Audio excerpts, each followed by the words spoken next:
شرور أنفسنا ومن سيئات أعمالنا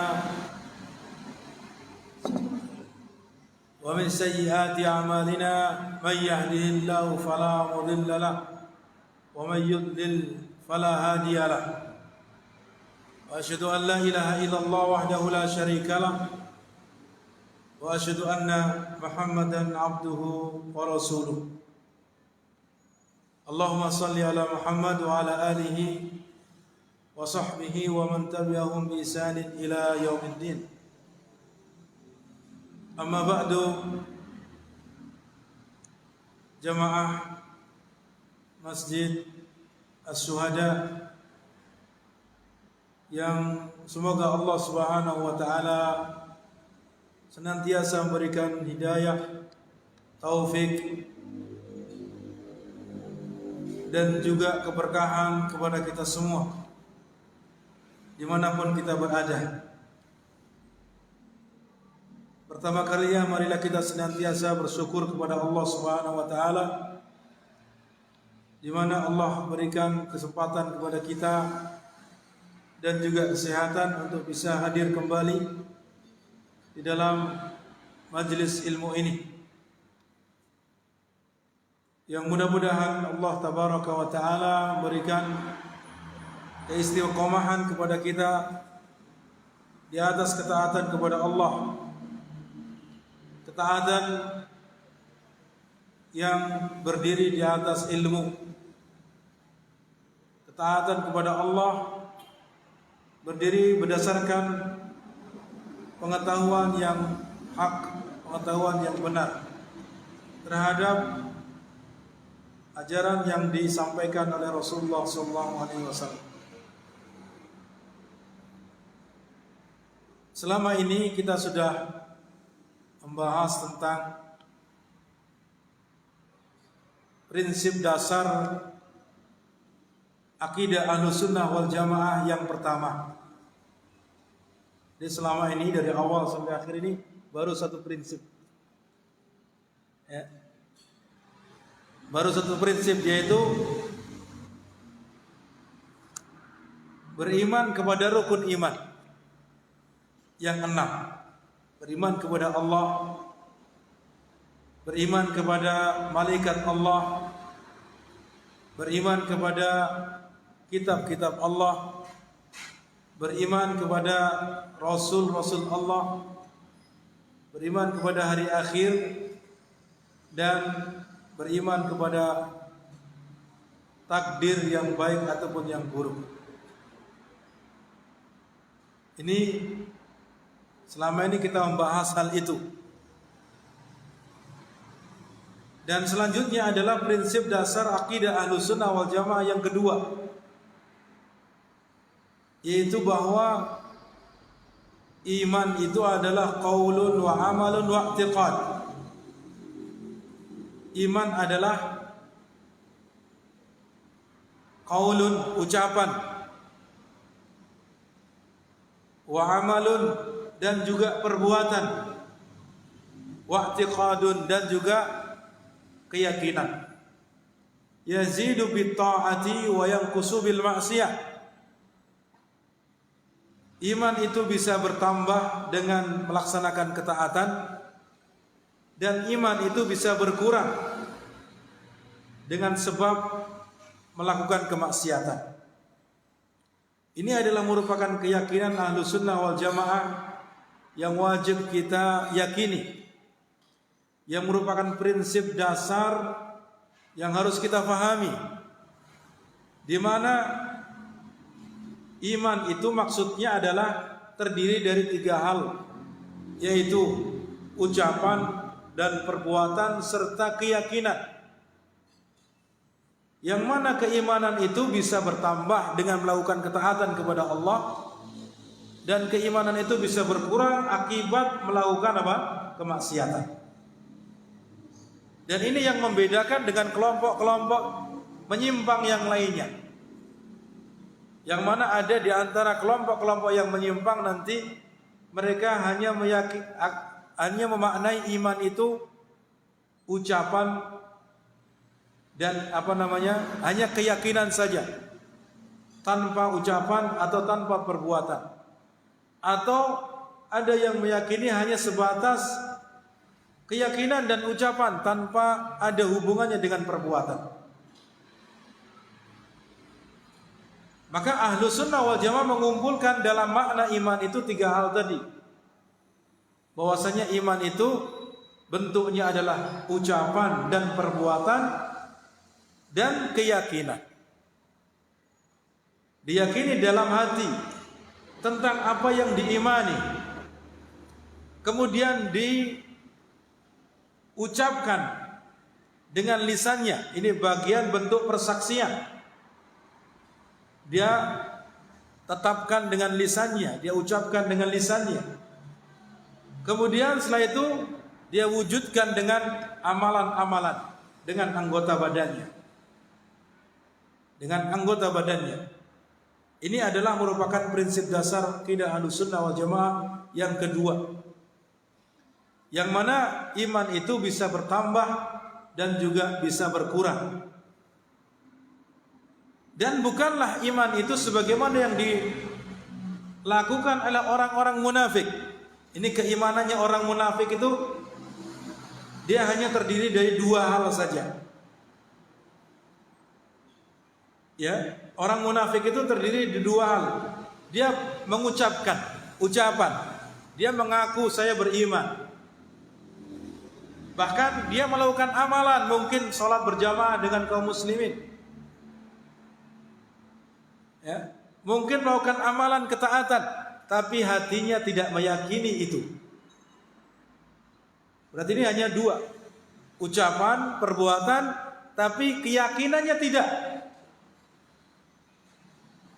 Ya, menampakkan keimanan, menampakkan seperti kaum muslimin yang lainnya, tapi hatinya kufur, hatinya ingkar. Maka ini keimanannya orang munafik itu demikian. Maka jika kita atau di antara kaum muslimin yang mereka melakukan seperti itu, maka itu adalah bagian dari orang munafik. Ya, bagian dari orang munafik, yang munafik ini menyebabkan nanti dia adalah jatuhnya kepada nifaq i'tiqadi. Kemunafikan yang bersifat keyakinan. Yang ini menyebabkan dia nanti fid-darkil asfali minan nar. Yaitu berada di keraknya api neraka. Yaitu ketika apa? Orang-orang munafik dia menampakkan secara lisan, menampakkan secara perbuatan, tapi keyakinannya mengingkari. Maka inilah yang akan dimasukkan oleh Allah Subhanahu wa taala fid-darkil asfali minan nar. Kemudian yang berikutnya, tidak pula iman itu sebagaimana yang dipraktekkan oleh orang-orang yang mengingkari Islam. Orang-orang yang dikatakan sebagai jahidinal kafirin. Karena mereka juga beriman, tapi imannya hanya sebatas ma'rifah, hanya pengetahuan saja. Hanya mengetahui itu kebenaran. Mengetahui hal itu adalah sebuah kebenaran, tapi dia tidak yakini, tidak pula ucapkan, tidak pula amalkan. Maka yang seperti ini keimanannya orang-orang semodel iblis. Iblis tahu enggak siapa Allah? Tahu, bahkan dia mantan penghuni surga. Nah, mantan penghuni surga. Dia sudah pernah mencicipi surga bersama para malaikat. Karena di awal-awal iblis itu taat kepada Allah Subhanahu wa taala, akan tapi ketika dia kemudian membangkang, bermaksiat kepada Allah, bahkan berusaha menandingi Allah supaya apa? Supaya manusia nanti sujud kepadanya dan seterusnya. Maka akhirnya iblis dikeluarkan dari surga dan dilaknat oleh Allah hingga hari kiamat. Dan karena kepongahan iblis tersebut, dia tidak mau taubat, tahu dia salah. tahu dia salah, bermaksiat kepada Allah, tapi justru dia akan menggoda manusia supaya mereka tidak beriman kepada Allah, sehingga Allah Subhanahu wa taala ancam dia kekal dalam neraka. Ini hanya sebatas pengetahuan, tahu Allah itu yang menciptakan manusia. Sekarang saya tanya, Abu Lahab, Abu Jahal, dan para orang-orang kafir Quraisy secara umum, kira-kira mereka meyakini Allah yang memberi rezeki kepada mereka, Allah yang menciptakan langit dan bumi? Meyakini. Bahkan disebutkan dalam Al-Quran. Bahkan ketika mereka ditanya siapa yang menciptakan langit dan bumi, siapa yang menurunkan rezeki dari langit, maka mereka akan menjawab Allah. Ini menunjukkan mereka tahu siapa itu Allah, siapa yang menciptakan alam semesta ini.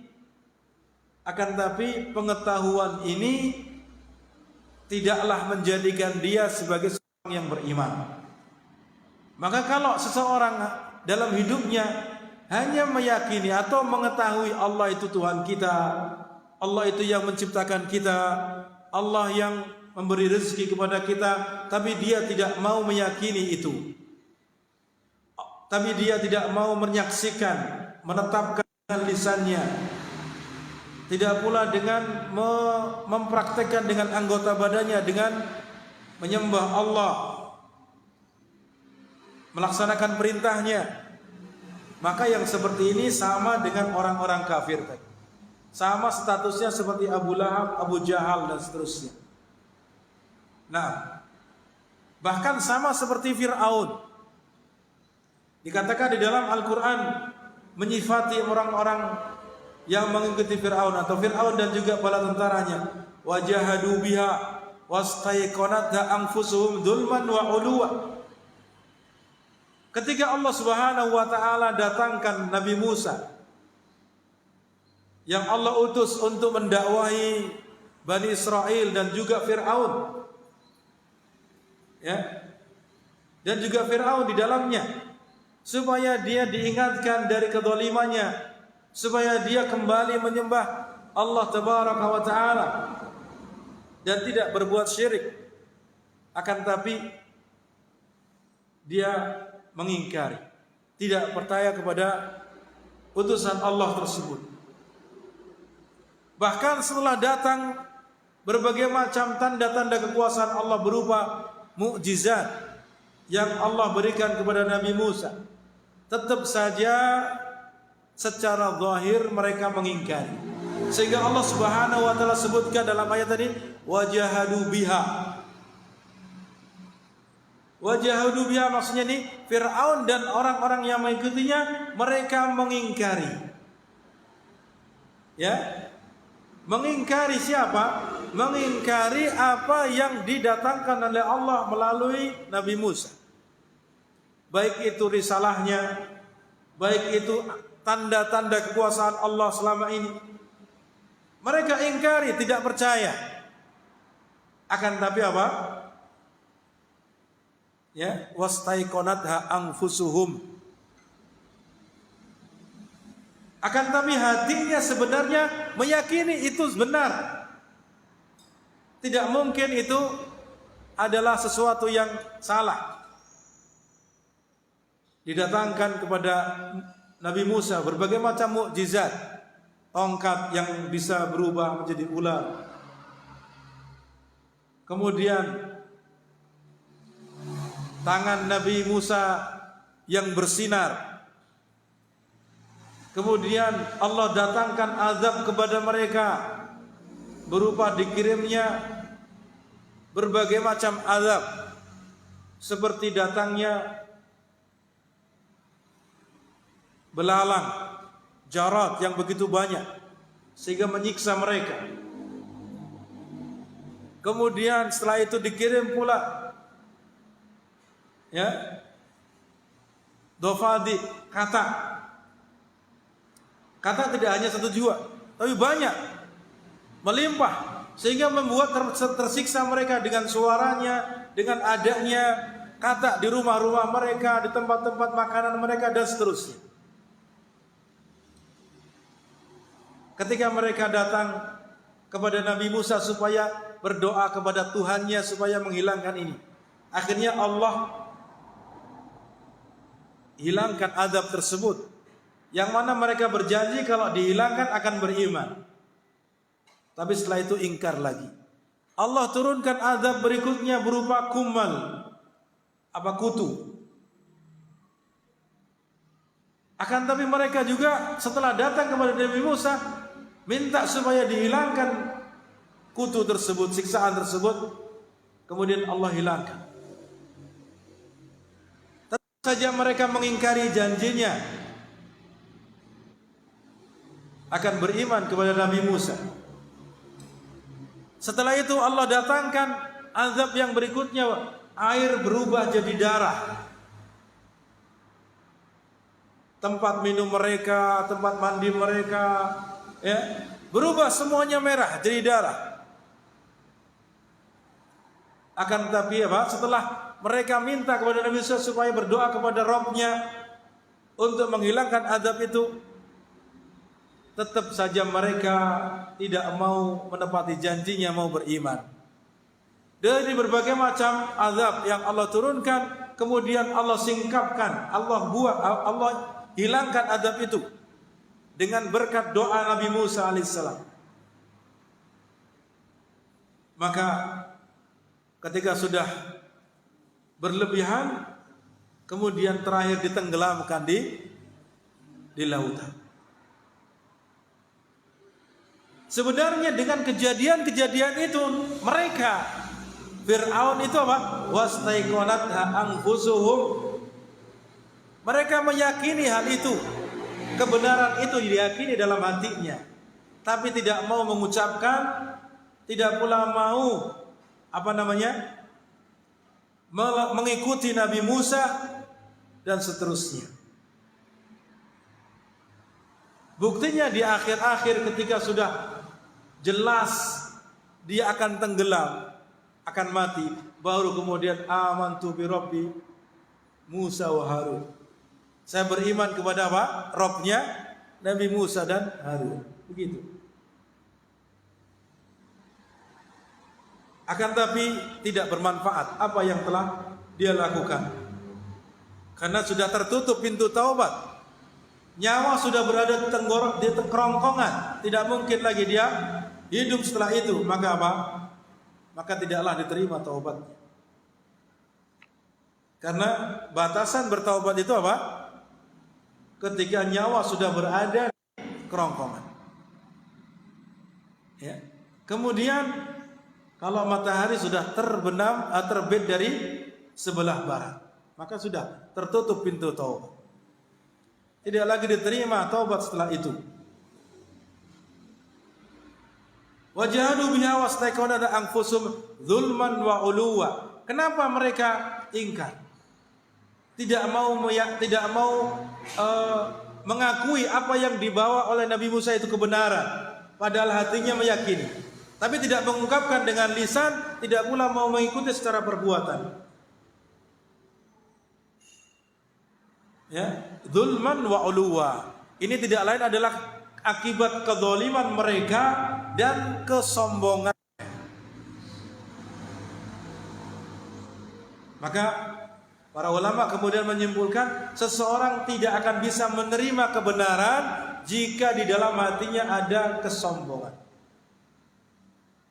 Tidak akan bisa menerima nasihat apapun kalau dia masih merasa tinggi dari yang lain. Tidak akan mungkin dia bisa menerima. Ya. Merasa tinggi dari yang lain, menganggap dirinya paling wah, paling cerdas, paling ditokohkan, paling terus semuanya dirinya mengaku demikian, maka selamanya tidak akan bisa menerima nasihat, tidak akan bisa menerima kebenaran yang datang kepadanya. Maka hilangkan sifat kesombongan itu. Hilangkan sifat kesombongan agar bisa menerima al-haq.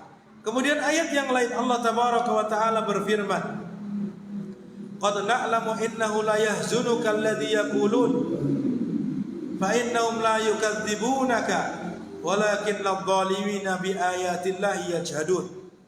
Ini bukti-bukti dalam Al-Qur'an bahwasanya orang-orang yang mereka tidak mau mengikuti Nabi sallallahu alaihi wasallam, yang tidak mau secara lisan mengakui kemudian melaksanakan dengan perbuatannya, sebenarnya mereka itu hatinya mengakui, hatinya meyakini kebenarannya, tapi karena kesombongan mereka mengingkari hal itu. Qad na'lamu innahu la yahzunuka alladhi yaqulun. Kata Allah Subhanahu wa taala berkata kepada nabinya, sungguh kami telah mengetahui apa yang mereka ucapkan menyebabkan engkau sedih, wahai Muhammad. Artinya mereka tidak mau mengikuti Nabi SAW, bahkan mengejeknya, mengatakan dengan kata-kata yang buruk kepada Nabi Muhammad SAW. Maka ini membuat Nabi sedih. Kemudian fa innahum la yukadzibunaka. Ini penafian dari Allah. Allah yang jelas-jelas mengatakan di dalam firman-Nya, sesungguhnya mereka tidaklah mendustakanmu wahai Muhammad. Berarti ini menunjukkan mereka meyakini dalam hatinya, mengetahui apa yang dibawa Nabi Muhammad itu adalah benar. Tapi tadi kesombongan, ya, itu yang menutupi mereka. Walakinna adh-dhalimina bi ayatillahi yajhadun. Akan tapi orang-orang yang zalim itu, mereka adalah orang-orang yang ingkar terhadap ayat-ayat Allah. Demikian pula Allah Subhanahu wa taala sebutkan dalam ayat yang lain, wa 'ada wa samuda wa qad tabayyana lakum min masakinihim wa zayyana lahumus syaitanu a'malahum fasaddahum 'anis sabil wa kanu mustabsirin. Ya. Dan kaum 'Ad dan Samud sungguh telah jelas kepada kalian, sungguh telah jelas kehancuran mereka. Artinya siksaan yang Allah timpakan kepada kaum Samud, kaumnya 'Ad, ini telah jelas bagi kalian. Mim masakinihim, yaitu apa? Dengan kehancuran rumah-rumah mereka, tinggal puing-puingnya saja, di mana Allah timpakan kepada mereka azab akibat mereka tidak mau mengikuti nabi mereka, tidak mau percaya kepada utusan Allah. Kemudian apa? Wa zayyana lahumus syaitanu a'malahum. Lalu setan-setan itu menghiasi perbuatan-perbuatan buruk mereka. Fasaddahum 'anis sabil, sehingga mereka apa? Menghalangi dari jalan-jalan Allah. Setan menghalangi dari jalan-jalan Allah. Wa kanu mustabsirin. Padahal mereka itu sebenarnya melek, bahasa kita, tahu betul apa yang dibawa oleh nabi-nabi mereka itu benar, ya. Tapi mereka tidak mau mengikuti gara-gara ditutupi oleh syaitan, dihiasi perbuatan mereka dengan kelihatannya nampak baik. Ini berarti hanya sebatas pengetahuan, ini benar, tahu itu adalah benar, dalam hatinya meyakini itu benar, tapi tidak diakui dengan lisannya, tidak pula dia ikuti dengan perbuatannya. Maka ini tidak menyebabkan dia berstatus muslim ataupun beriman. Karena apa? Iman itu adalah apa tadi? Perkataan, artinya mengakui kebenaran itu dengan lisannya. Kemudian perbuatan, artinya diwujudkan apa yang dia akui tersebut dengan perbuatan-perbuatan yang merupakan ketaatan. Dan yang ketiga adalah betul-betul itu diyakini dari hatinya. Kalau tidak diyakini, ini akan membedakan hal itu dengan orang munafik. Ya, mungkin dia lisannya mengakui, perbuatannya melakukan, tapi keyakinannya tidak, maka ini sama seperti orang munafik. Sama seperti apa? orang munafik. Kemudian keimanan itu tidak hanya juga sebatas keyakinan. Tadi dalam hatinya meyakini itu kebenaran, maka ini juga tidak menjadikannya sebagai seorang yang beriman. Karena sebagaimana tadi kita katakan, iblis itu yakin Allah itu Tuhannya. Ya, orang-orang kafir Quraisy yakin bahwasanya yang menciptakan alam semesta ini adalah Allah. Tapi kenapa mereka menyembah berhala dan seterusnya? Karena ini tidak mau mengakui secara lisan, tidak pula mewujudkannya dengan anggota badan berupa ketaatan kepada Allah. Atau iman itu bukan hanya sebatas keyakinan dan ucapan saja. Berarti ini tidak lengkap. Ya, keyakinan plus ucapan. Dia meyakini dan mengucapkan, mengakui dengan lisannya, tapi tidak diwujudkan dengan anggota badannya. Ini imannya orang-orang Murji'ah. Imannya orang-orang Murji'ah yang mereka mengatakan perbuatan itu bukan bagian dari iman. Perbuatan itu bukan bagian dari iman. Ini penyimpangan dalam masalah keimanan. Artinya tidak mengaitkan amal perbuatan itu dengan keimanan, sehingga konsekuensinya seseorang yang melakukan dosa besar, dia berzina, dia minum khamr, dia mencuri, membunuh, maka ini tidak berpengaruh kepada keimanannya, sehingga iman itu tidak berkurang sedikit pun. Padahal tadi keyakinan kita di pertama kita katakan apa? Yazidu bit ta'ah wa yanqusu bil maksiyah. Orang-orang Murji'ah penyimpangannya ketika dia mengatakan iman itu hanya keyakinan dan lisan saja, perbuatan tidak ada hubungannya dengan iman, ini berakibat orang yang melakukan kemaksiatan tidak mengurangi imannya. Sehingga orang yang berbuat zina, orang yang minum khamr, orang yang mencuri, membunuh dan melakukan dosa-dosa besar yang lainnya tidak mengurangi imannya. Imannya sama seperti imannya Abu Bakar, sama seperti imannya Umar, sama seperti imannya Ali dan seterusnya. Apakah ini kira-kira benar? Otomatis ini adalah penyimpangan. Tidak mungkin seseorang itu yang melakukan dosa-dosa besar seperti itu disamakan statusnya dengan siapa? Para sahabat Nabi Sallallahu Alaihi Wasallam. Tidak bisa. Ya. Oleh karena itu apa? Keyakinan yang benar adalah iman itu terdiri 3 hal: ucapan, perbuatan, dan keyakinan. Plus tambah lagi apa? Bahwasanya iman itu bisa bertambah.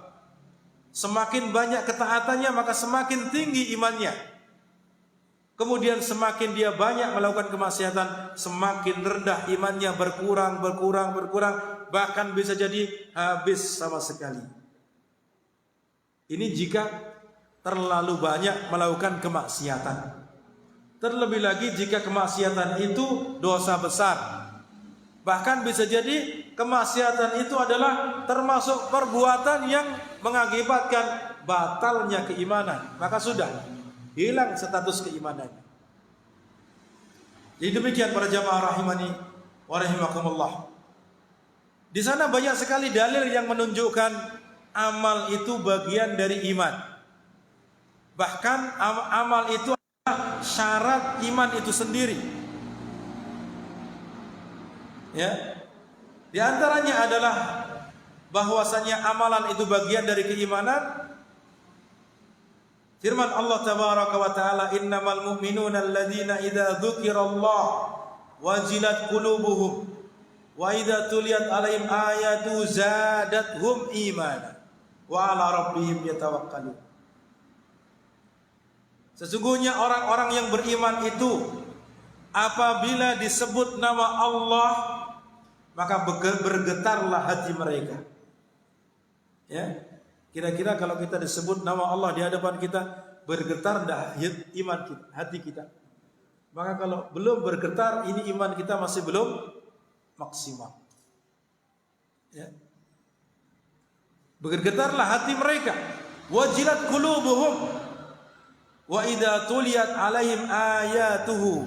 Ketika dibacakan ayat-ayat Allah kepada mereka, zadathum imana. Bertambah keimanan mereka. Ini menunjukkan iman itu bertambah dengan melaksanakan ketaatan, yaitu dengan mendengarkan ayat-ayat Allah kemudian melaksanakannya. Wa ala rabbihim yatawakkalun, dan kepada Rabb mereka bertawakal. Alladzina yuqimuna as-salata wa mimma razaqnahum yunfikun. Mereka adalah orang-orang yang menunaikan salat, mendirikan salat. Kemudian mereka menginfakkan apa yang kami rezekikan kepada mereka. Ulaika humul mu'minuna haqqan. Allah kemudian sebutkan di akhirnya, mereka itulah orang-orang yang sebenar-benarnya orang yang beriman. Orang yang beriman yang hakiki. Ketika apa? Ketika disebut nama Allah bergetar hatinya. Ketika dibacakan ayat-ayat kepada mereka, maka mereka semakin bertambah imannya.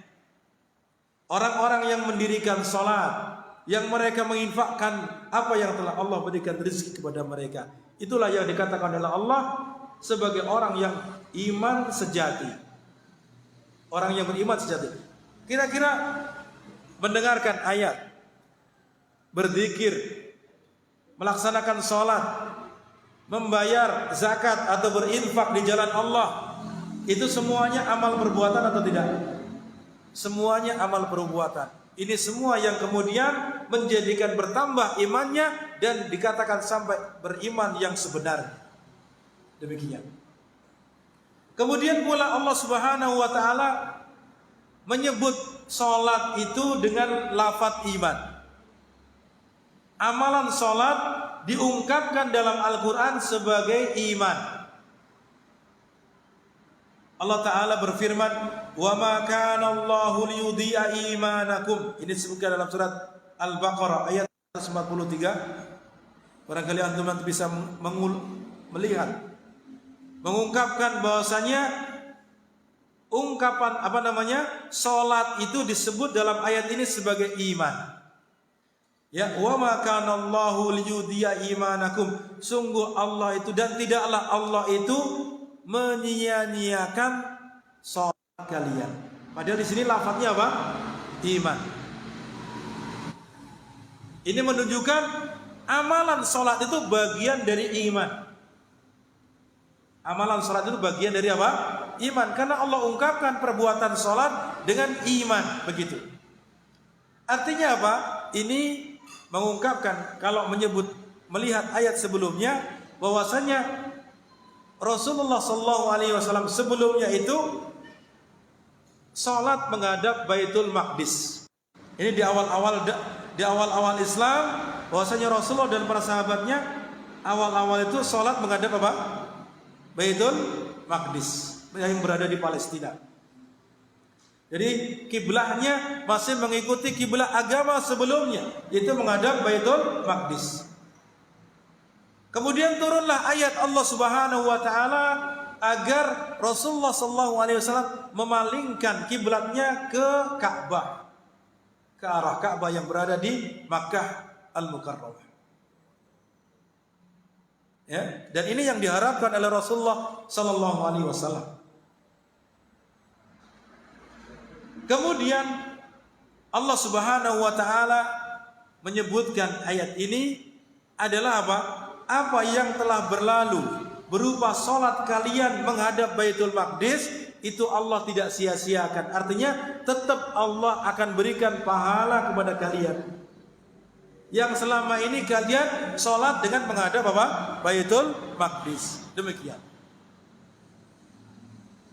Intinya ayat ini kita sebutkan tujuannya adalah bahwa Allah mengungkapkan salat dengan lafaz iman. Ini menunjukkan amal perbuatan itu bagian dari iman. Nah, ini sekali lagi di antara prinsip akidah Ahlussunnah wal Jamaah yang kedua adalah apa? Bahwasanya iman itu terdiri dari 3 hal. Yaitu apa? Ucapan dan perbuatan serta keyakinan. diyakini dengan hati, diakui dengan lisan. Makanya kita bersaksi. Itu bentuk pengakuan kita. Bentuk persaksian kita itu menunjukkan apa? Itu adalah ucapan kita. Kemudian yang berikutnya adalah dengan amal perbuatan. Artinya kita melakukan amal-amal perbuatan karena ini bagian dari keimanan. Ya. Demikian pula di dalam hadis Rasulullah sallallahu alaihi wasallam disebutkan bahwasanya keimanan itu ya 73 lebih cabang. A'laha yang paling tinggi adalah la ilaha illallah. Kemudian apa? Yang paling rendah adalah imatatul adza 'anit thariq, yaitu menyingkirkan rintangan dari jalan. Menyingkirkan rintangan dari jalan termasuk amalan atau bukan? Amal perbuatan. Kemudian Rasulullah menyebutkan wal haya'u syu'batum minal iman. Dan sifat malu itu adalah bagian dari keimanan. Ini juga menunjukkan iman itu apa? Di dalamnya ada amal-amal perbuatan. Baik, kita lanjutkan prinsip yang ketiga. Jadi akidah Ahlussunnah wal Jamaah adalah adamu takfiri ahadi minal muslimin illa birtikabi naqidin min nawaqidil Islam. Tidak mengkafirkan seorang pun dari kaum muslimin. Ini keyakinan Ahlussunnah itu demikian. Ya. Tidak mengkafirkan seorang pun dari kaum muslimin kecuali illa birtikabi naqidin min nawaqidil Islam, kecuali dia telah melakukan pembatal di antara pembatal-pembatal Islam. Islam bisa batal juga.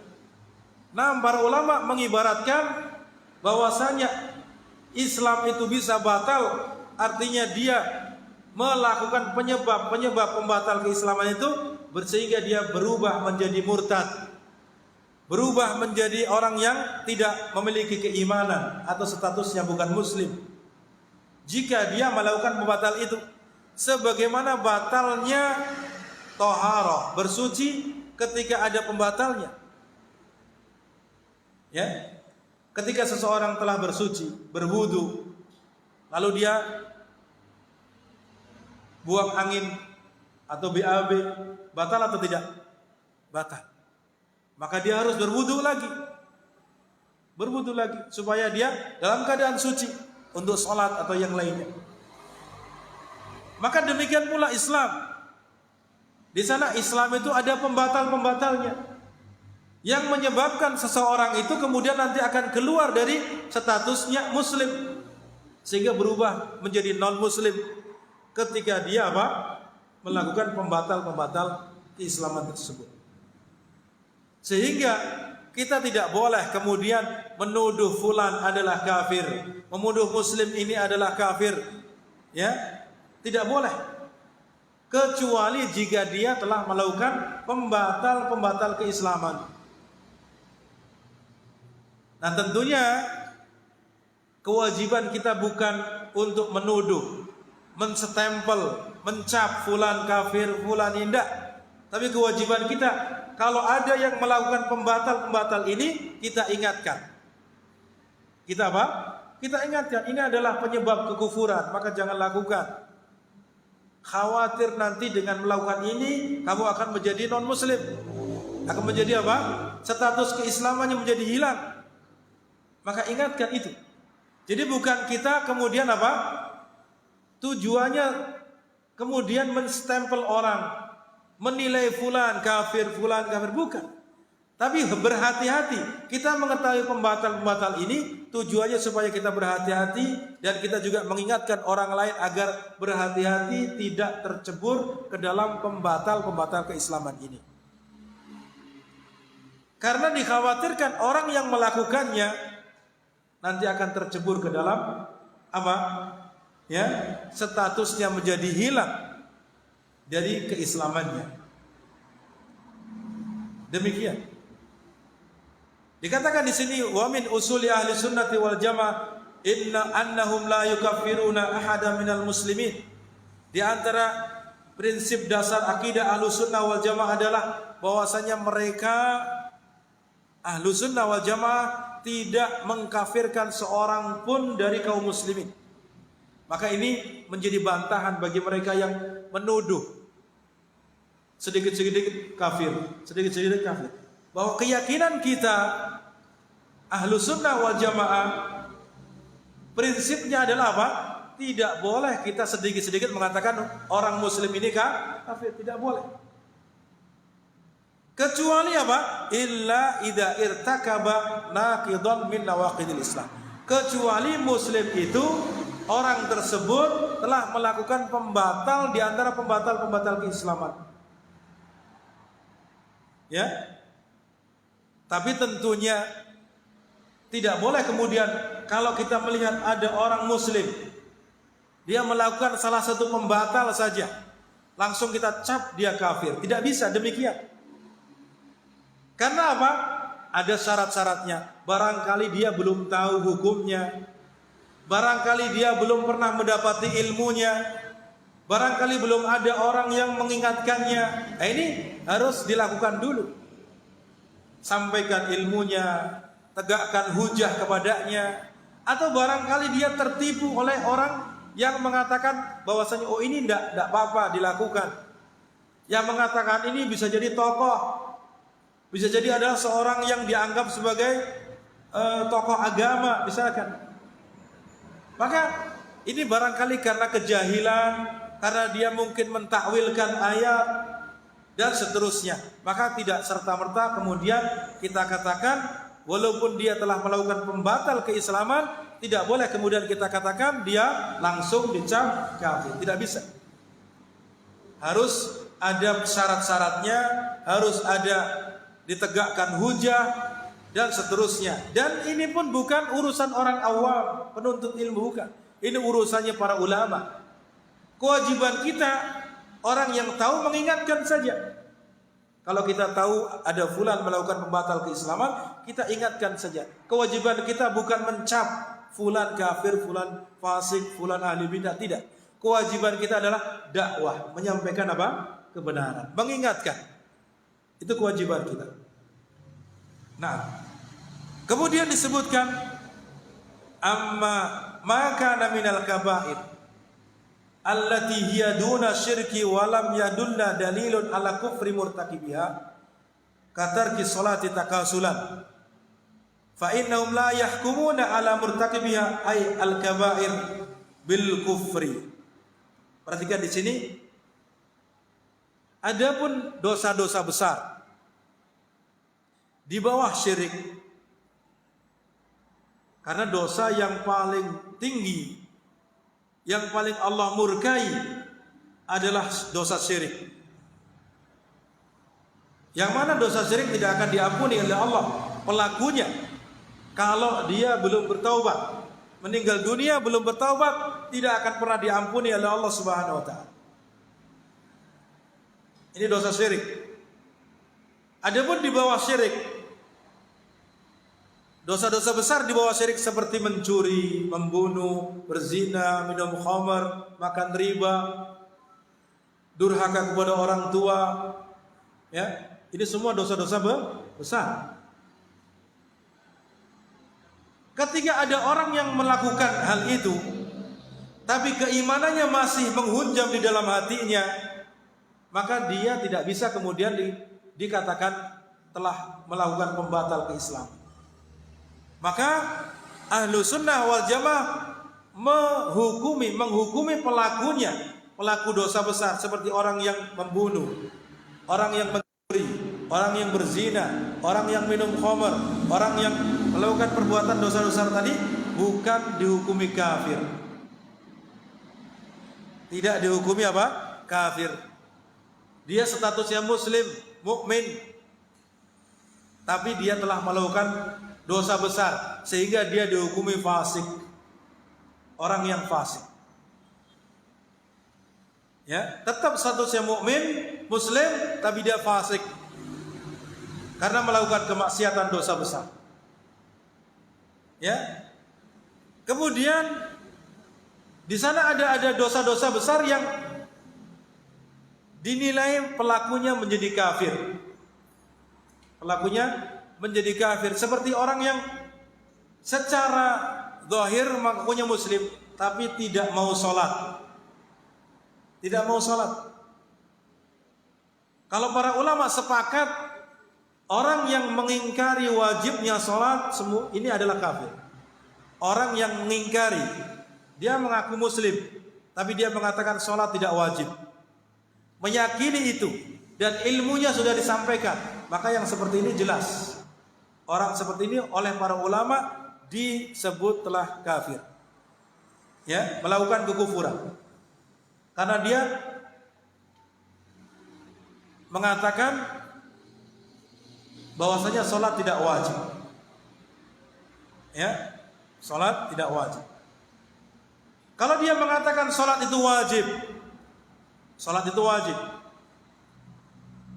tapi bermalas-malasan, tidak mau sholat, seminggu hanya sekali Jumatan saja, maka di sini para ulama berselisih pendapat. Ya, pendapat yang terkuat dalam masalah ini adalah dia telah jatuh kepada kekufuran, dia telah kafir. Orang yang bermalas-malasan sholat, maka pendapat yang terkuat dalam masalah ini Allahu a'lam bishawab, dia telah kafir. Ya, ini dosa di bawah syirik. Tapi apa? Disebutkan dalam dalil-dalil menunjukkan orang itu adalah telah kufur apabila meninggalkannya. Nah, ini amalan yang apabila tidak dikerjakan akan menyebabkan pelakunya menjadi kafir. Walaupun sekali lagi dalam hal ini para ulama berbeda pendapat dalam menghukumi. Baik, yang selanjutnya, kalau tadi pelaku dosa besar seperti mencuri dan yang lainnya tadi, maka tidak dihukumi kafir, tapi dihukumi fasik, imannya berkurang, naqisul iman, imannya tidak sempurna. Demikian. Ya. Bagaimana kalau dia meninggal dunia belum bertaubat? Apakah dia masuk neraka secara langsung, kekal di dalamnya, atau bagaimana? Ya, dia masih beriman, tapi dia melakukan dosa besar. Melakukan dosa besar seperti apa? Membunuh, mencuri, berzina, minum khamr, makan riba dan seterusnya. Ini dosa-dosa besar. Meninggal dunia belum bertaubat dari dosa besar tersebut.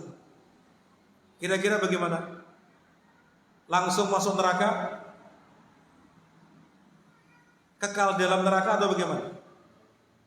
Keyakinan ahlu sunnah wal jamaah, maka mereka mengatakan bahwasanya mereka tahta masyiatullah. Apa maksudnya tahta masyiatillah? Bahwasanya nanti di akhirat sebagaimana kehendak Allah, bahwasanya kalau Allah mengampuni mereka, kalau Allah mengampuni dosa-dosa mereka, barangkali ya anak istrinya soleh, selalu mendoakan ampunan bagi orang tuanya, barangkali, ya kan? Dia punya amalan berupa wakaf, yang di situ selalu dia mendapatkan pahala. Ini penyebab-penyebab dosa-dosa diampuni. Banyak hal dia ketika di dunia melakukan amalan-amalan yang menyebabkan diampuni dosa, walaupun dia barangkali tercebur ke dalam dosa besar dan meninggal dunia belum bertaubat. Bisa jadi kemudian Allah mengampuni dosanya, bisa jadi dia masuk surga, langsung masuk surga. Ini jika Allah berkehendak pelaku dosa besar yang belum bertaubat tadi meninggal diampuni, maka dia akan masuk surga. Tapi jika Allah menghendaki dia diazab dulu, maka diazab dulu, Allah tidak ampuni, ya, kemudian dia masuk neraka tapi tidak kekal dalam neraka. Kalau dosanya habis, nanti calon menjadi penghuni surga. Walaupun dia dulu di dunia mungkin makan riba, walaupun dulu dia di dunia mungkin makan membunuh dan seterusnya, tapi keimanan yang ada dalam hatinya, tidak pernah dia berbuat syirik. Walaupun dia belum bertaubat, maka nanti kalau Allah tidak mengampuni, dia masuk neraka dulu, akhirnya nanti dimasukkan ke dalam surga jika dosanya sudah habis. Inilah keyakinan ahlu sunnah dalam masalah ini. Dalam masalah apa? Dalam masalah ketika seorang muslim melakukan dosa besar, kemudian meninggal dunia dalam keadaan belum bertaubat. Adapun dosa besar setingkat syirik, maka tidaklah akan diampuni. Orang yang berbuat syirik, menyembah kepada selain Allah, datang ke kuburan minta kepada penghuni kubur, datang ke lautan, dia berkorban untuk selain Allah, ya, berkorban untuk selain Allah, melakukan kesyirikan, meninggal dunia belum bertaubat, maka yang seperti ini karena dia telah melakukan kesyirikan, sebagaimana firman Allah Ta'ala, innallaha la yaghfiru ay yushraka wa yaghfiru ma duna innallaha la yaghfiru ay yushraka bihi wa yaghfiru ma duna dzalika liman yasha. Sesungguhnya Allah tidaklah akan mengampuni dosa syirik.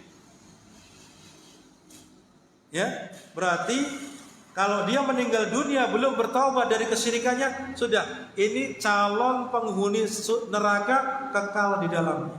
Tidak pernah akan diangkat ke dalam surga, tidak akan. Sudah, kekal di dalam neraka. Kemudian wa yaghfiru ma duna dzalika liman yasha, dan Allah akan mengampuni dosa-dosa di bawah itu bagi yang Allah kehendaki. Bagi yang Allah kehendaki. Artinya kalau tadi melakukan dosa besar di bawah syirik, meninggal dunia belum bertaubat, maka bisa jadi Allah ampuni, masukkan surga secara langsung tanpa diazab dulu di neraka. Kalau tidak ampuni, dia masukkan ke dalam neraka sampai dosanya habis, baru nanti calon masuk ke dalam surga. Itu demikian. Ini keyakinan ahlu sunnah wal jamaah. Karena di sana ada keyakinan-keyakinan yang menyimpang dalam masalah ini. Ya, dan ahlu sunnah adalah tengah-tengah di antara penyimpangan-penyimpangan tersebut. Kalau orang-orang yang mereka disebut oleh para ulama sebagai sekte Khawarij, kelompok Khawarij yang menyimpang dalam masalah ini mengatakan pelaku dosa besar, orang yang membunuh, berzina, minum khamr, dan seterusnya dari pelaku dosa besar, ya, kemudian meninggal dunia, di dunia dihukumi apa? Oleh mereka sebagai orang yang kafir, kemudian di akhirat nanti maka mereka kekal dalam neraka. Ini orang Khawarij. Jadi di dunia dihukumi kafir, kemudian di akhirat masuk neraka, kekal di dalamnya. Sebaliknya, orang-orang Murji'ah yang kita katakan tadi, amal tidak merupakan bagian dari apa? Keimanan. Ini orang Murji'ah yang mengatakan amalan itu tidak ada hubungannya dengan keimanan. Maka orang Murji'ah mengatakan pelaku dosa besar keimanannya masih sempurna. Walaupun dia mencuri, walaupun dia membunuh ribuan orang, walaupun dia berzina, walaupun dia minum khamar, walaupun dia makan riba, menurut mereka keimanannya masih sempurna, imannya seperti imannya Abu Bakar, Umar, Utsman, Ali dan seterusnya. Enak tidak? Oh, enak nih, masuk surga langsung ini. Ini keyakinan ini menyimpang. Yang seperti ini apa? Menyimpang. Ahlu sunnah di tengah-tengah. Tidak ke Khawarij, tidak pula ke Murji'ah. Tengah-tengah. Di mana apa? Pelaku dosa besar itu di bawah syirik. Kalau meninggal dunia maka tahta masyiatillah. Jika Allah berkehendak maka dia diampuni, masuk surga. Jika Allah berkehendak diazab dulu maka diazab dulu sampai dosanya habis, baru kemudian masuk ke dalam surga. Itu jika keimanannya masih ada. Jadi tidak seperti keyakinannya yang menyimpang seperti orang Khawarij, tidak pula keyakinan menyimpang seperti orang Murji'ah. Demikian. Mudah-mudahan bisa dipahami terkait dengan masalah prinsip yang kedua ini. Baik. Prinsip yang ketiga ya. Prinsip yang ketiga itu bahwasanya tidaklah seorang yang beriman itu, Ahlus Sunnah tidaklah mengkafirkan orang-orang yang beriman seorang pun kecuali telah melakukan pembatal-pembatal keislaman. Kemudian mereka menyebutkan di antara contoh-contoh pembatal keislaman. Yang pertama itu berbuat syirik. Ini akan menyebabkan pelakunya keluar dari Islam. Syirik. Kemudian yang kedua, orang yang menjadikan antara dirinya dan Allah itu ada perantara. Kalau dia berdoa tidak langsung kepada Allah, kalau dia minta tidak langsung kepada Allah, tadi datang ke kuburan, minta kepada kuburan tersebut, tolong sampaikan hajat saya kepada Allah. Ini perantara. Perhatikan, menjadikannya penghuni kuburan itu sebagai apa? Perantara. Ini yang dilakukan oleh orang-orang kafir Quraisy. Mereka ketika menyembah berhala Latta, Uzza, Manat yang mereka pasang di sekeliling Ka'bah sebelum dianjurkan oleh para sahabat ketika Fathu Makkah, itu mereka apa? Mereka itu tidak kemudian menyembah itu, tapi apa? Mereka mengatakan kami itu tidak menyembah mereka, kami hanya apa? Supaya mereka mendekatkan diri kami kepada Allah. Kami ini orang hina, kami orang banyak dosa, maka mereka orang suci, mereka adalah orang soleh. Supaya hajatnya cepat sampai kepada Allah, maka melalui mereka. Ini anggapan mereka. Padahal ini adalah sejatinya perbuatan syirik ya seperti itu. Dan ini sekarang banyak tidak dilakukan. Dan itulah yang menyebar. Menganggap dirinya banyak dosa, akhirnya dia menyamakan Allah seperti presiden, seperti orang yang dia tidak bisa ketemu seorang gubernur, presiden, kecuali melalui apa? Ajudannya, melalui perantara. Nah, itu anggap begitu. Maka Allah tidaklah demikian. Allah tidak seperti makhluknya. Allah maha mendengar. Allah langsung mendengar apa yang kita minta. Maka minta langsung kepada Allah. Jangan melalui perantara. Ya, ini jangan salah. Jadi perantara dengan wasilah berbeda. Perantara dengan wasilah berbeda. Demikian.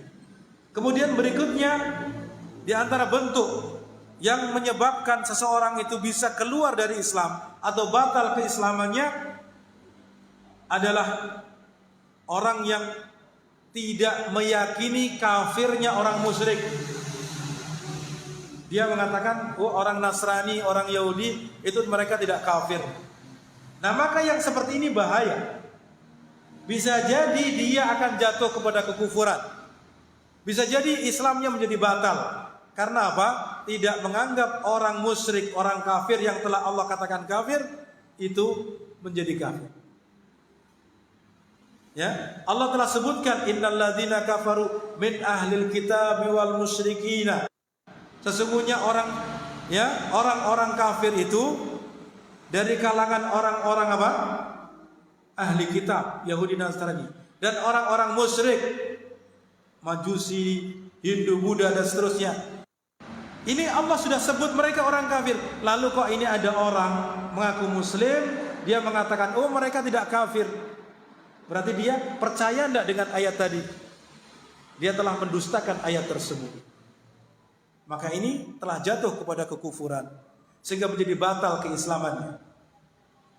Ini diantara pembatal keislaman. Ya, di antara pembatal keislaman. Dan masih banyak lagi poin-poin yang merupakan pembatal keislaman yang mudah-mudahan kita bisa sampaikan di waktu yang lainnya. Yang di antara para ulama menyebutkan ada yang terbesar daripada pembatal-pembatal keislaman itu ada 10. Ya. Sehingga ada di antara ulama yang menyebut kitab kecil sebut Nawaqidul Islam. Karya Syekh Muhammad ibn Abdul Wahab At-Tamimi rahimahullahu taala.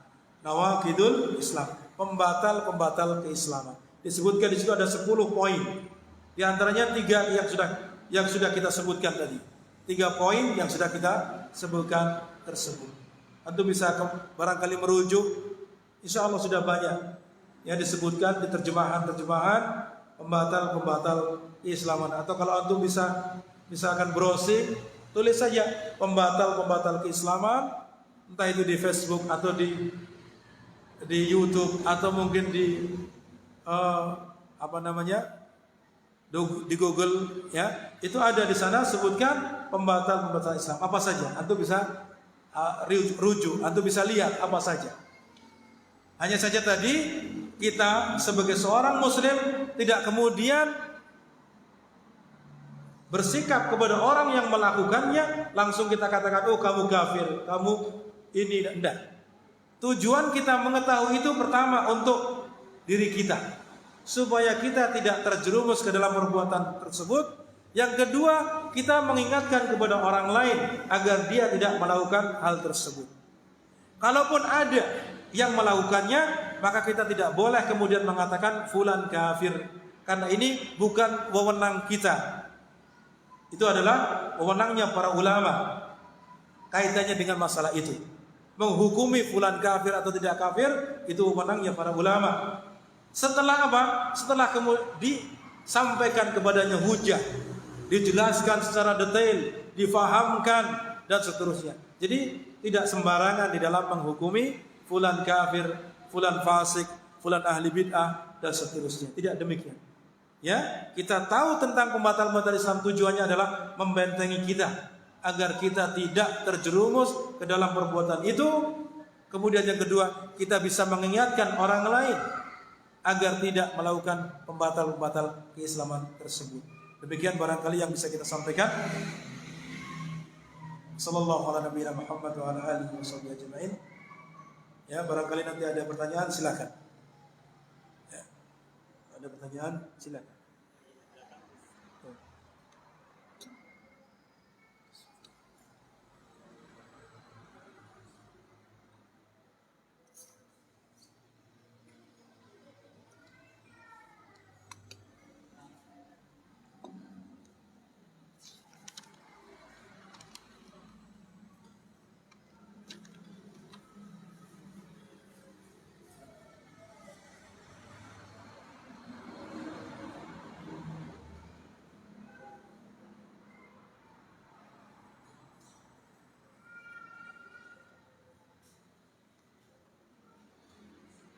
Pertanyaan di sini, Assalamualaikum warahmatullahi wabarakatuh. Waalaikumsalam warahmatullahi wabarakatuh. Ustaz, saya mau tanya, bagaimana hukum dan konsekuensi apabila ada seorang yang hanya mengimani imannya hanya dengan lisannya? Dan bagaimana jika ada seseorang yang mengimani imannya hanya perbuatan dan lisan tapi tidak meyakini? Yang pertama, kalau hanya lisannya saja, ya, tanpa keyakinan, tanpa mengimani, imannya hanya dengan lisan saja. Dia mengakui lisan, hatinya tidak, perbuatannya juga tidak. Maka yang seperti ini bisa dia sebagai orang munafik. Yang kedua, bisa juga dia termasuk ekstrimnya orang-orang murji'ah. Ekstrimnya orang-orang murji'ah itu ya hanya mengakui lisan saja, sehingga memposisikan orang pelaku dosa besar sama seperti apa? Abu Bakar, Umar dan seterusnya. Ini jika di lisan saja. Ditambah lagi kalau keyakinannya tidak, ya sama ini seperti orang munafik. Kemudian yang kedua tadi, jika perbuatan lisannya, jika imannya hanya perbuatan dan lisan tidak diyakini, ini sama seperti orang munafik. Maka konsekuensinya kalau di dunia, ya kita secara zahir, muamalah mereka, muamalah zahir. Dia mengaku muslim, beramal seperti orang muslim yang lainnya. Kan lisan dan amal perbuatannya nampak seperti apa? Muslim. Tapi keyakinannya tidak. Maka nanti ini statusnya sebagai orang munafik. Adapun hukumannya di akhirat tadi fid darkil aswali minan nar. Demikian. Karena apa? Keyakinannya menyimpang, mengingkari. Berarti sama saja dia kufur. Walaupun secara zahir seperti mukmin, lisannya mengakui, amalannya seperti amalan muslim lainnya, salat, bayar zakat dan seterusnya. Tapi hatinya sebenarnya benci, ingkar. Maka yang seperti ini sama seperti orang kafir. Hanya saja menutupi kekufurannya. Maka dia di dunia statusnya di sisi Allah sebagai orang munafik. Nanti di akhirat maka mereka bersama orang-orang kafir dan diancam dimasukkan dalam fid-darki al-asfali minan nar. Kemudian yang kedua, yang dimaksud bergetar hatinya apabila disebut nama Allah Subhanahu wa taala itu yang seperti apa? Apakah hatinya yang bergetar atau yang bagaimana? Maksudnya bukan dredeg begitu kan ya? Bergetar di sini maksudnya dia takut kepada Allah Subhanahu wa taala. Itu yang saya pahami. Allahu a'lam. Wajilat qulubuhum. Artinya dia takut kepada Allah sehingga dia apa? Memahami dirinya banyak dosa, kemudian dia menangis, minta ampun kepada Allah Subhanahu wa taala. Demikian. Allahu a'lam bissawab. Baik. Ada yang lain?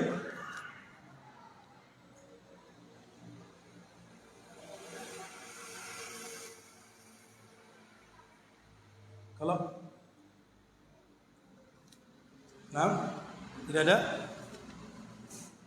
Kalau tidak ada kita cukupkan dengan kafaratul majlis. Subhanakallahumma bihamdika asyhadu an la ilaha illa anta astaghfiruka wa atubu ilaik. Assalamualaikum warahmatullahi wabarakatuh.